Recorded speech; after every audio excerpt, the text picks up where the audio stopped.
इंद्रिय ही फार मोहात पडतात. ठीक आहे, हा मोह आहे सगळा. हे मला मिळालं पाहिजे, ते मला मिळालं पाहिजे, इथं बसलं भगवंताचं नाम मिळालं पाहिजे असं कोणी म्हणतं का?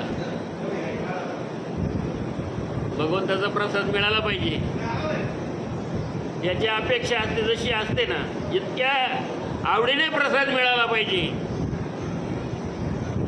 देवाचा, तितक्या आवडीने नाम मिळालं पाहिजे देवाचं.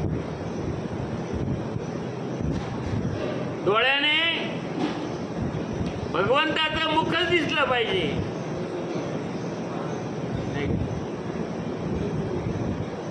तोंडाने हरिनाम घेतलं पाहिजे.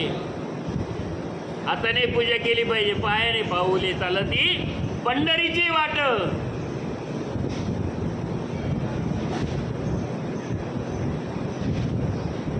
म्हणून वैराग्य याचे काय आहे? वैराग्य स्थित झालं पाहिजे. आणि वैराग्य स्थित करून भगवंताला शरण गेलं पाहिजे. इंद्रिय सगळं काही शरण गेली पाहिजेत. आणि इंद्रिय एकदा शरण गेली की ते मन इकडे पळत नाही. महाराज बापूसाहेब, मन नाही पळत इकडे. मन तिथं चिटकून राहतं ते. मग ते नाही सोडित.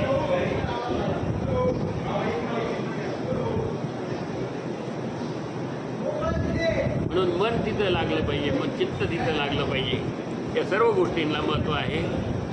10:30 वाजलेले आहेत आणि आपल्या आजचा प्रवचनाचा विषय या ठिकाणी पूर्ण झालेला आहे. उद्याला पुन्हा त्याच विषयावरती थोडं आपण थोडं प्रत्येक गोष्टीमधून थोडं मला जेवढं सुचल त्याच्यातून माझ्या बुद्धीप्रमाणे तेवढं मी सांगण्याचा प्रयत्न तुम्हाला करणार आहे. आणि तुम्ही एकचित्ताने ऐकता, हे खूप चांगलं आहे. ऐका, बसा, नामस्मरण करा, चिंतन करा, मनाला भगवंताच्या ठिकाणी एकरूप करा. त्यामध्येच हरिप्राप्ती आहे, भगवंताची प्राप्ती आपल्याला प्राप्त होणार आहे.